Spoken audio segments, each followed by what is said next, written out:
The question of today's video is, when the Snyder Cut gets released, will Zack be coming back to finish his arc? Or is that just going to be it? We get the Snyder Cut and we all just have to move on. What's going on, my DC fans, and welcome back to another episode of BS videos, both sides of the argument, number 2. So today, like I just said, is about the ever so popular Snyder Cut that we all love and we all want to see so badly. And the question is when that movie comes out, which I highly believe it's coming out in 2020 this year, will Zack come back to finish his arc? Will he come back to the DCEU? Versus, no, that's it, we're going to get the cut, that's the end of the story, we all just have to move on, right? So the first side of the argument is bringing back Zack. Simply put, his movie comes back. After that, we want to see what Zack intended for us to see. We want to see what the finished version of Zack's 5-movie arc, if you will. We want to see Batman die. We want to see the whole nightmare scene pan out. And you know what? To go off the nightmare scene, I forget about this all the time. That nightmare scene in BVS was short-lived. It was a great scene. And Zack was going to expand on that in his Justice League movie. We were going to see more of that, probably even longer, right? And then eventually, I believe, we were going to get a movie that was going to be like that. That was pretty much the whole movie was going to be the nightmare sequence. Like, that is what's happening.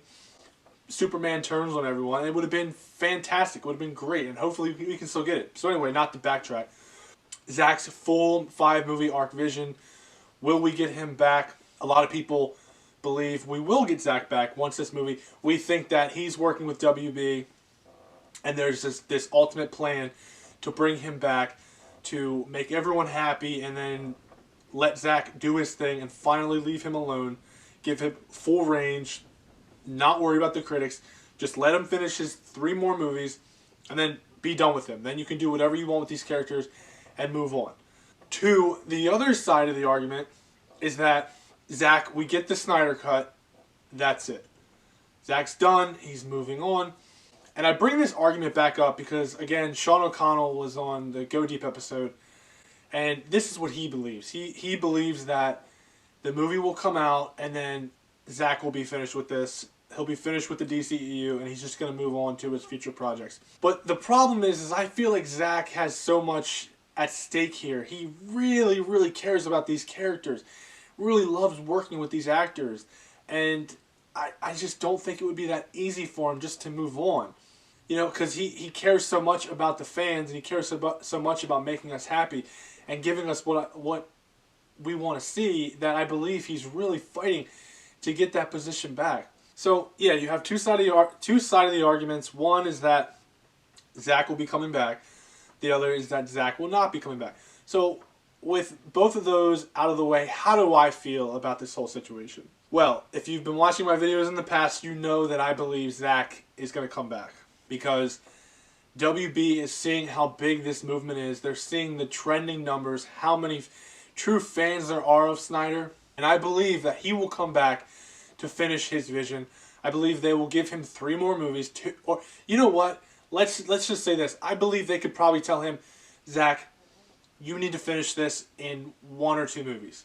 Make a part 1 and a part 2. And I believe that's what they would probably do. Instead of giving him 3, actually, let me back this up. 3 would be his Justice League, and then we had 4 and 5. So maybe they'll give him 1 movie to just sum it all up. And I believe Zack could. It would be probably a crazy long movie, like 4 hours, but I believe they would do that for him.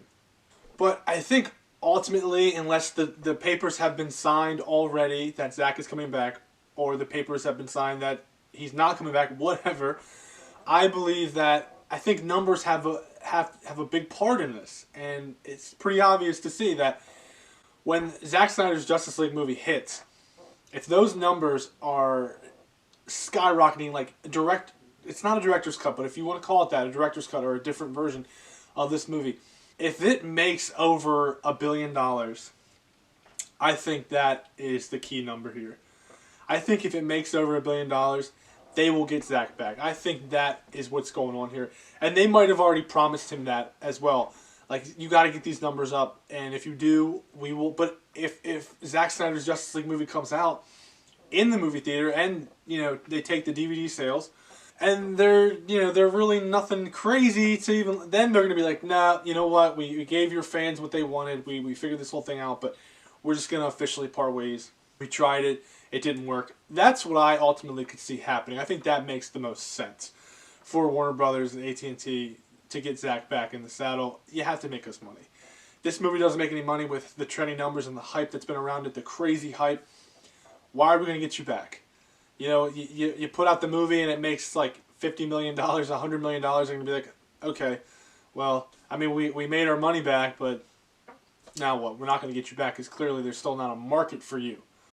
Okay, guys, thanks for watching that part. And the last thing I just wanted to touch on is about the whole Zachary Levi thing. Zachary Levi, the actor who plays Shazam, talking about the Snyder Cut. Everyone's, going crazy about it, how I guess he was very dismissive of it, that he had remarks on it, I guess, in September or last year. And the article most recently came out talking about what he said, how he doesn't believe it exists, and kind of like he's saying they kind of turned his words around and all this and that. But at the end of the day, it doesn't matter. It really doesn't what he has to say. I still don't have any problem with him. If he wants to say it doesn't exist, he doesn't feel like it exists, then that's fine. Maybe he just doesn't know much about what's going on or doesn't care to know. Or I really don't think it's that big of a deal. We just ignore it. Just ignore stuff like that. If it really is bothersome for you, just don't engage. It's that simple. It's not the end of the world. Zachary Levi saying this cut doesn't exist or won't come out, that's not going to do anything. That's not going to not get us the movie.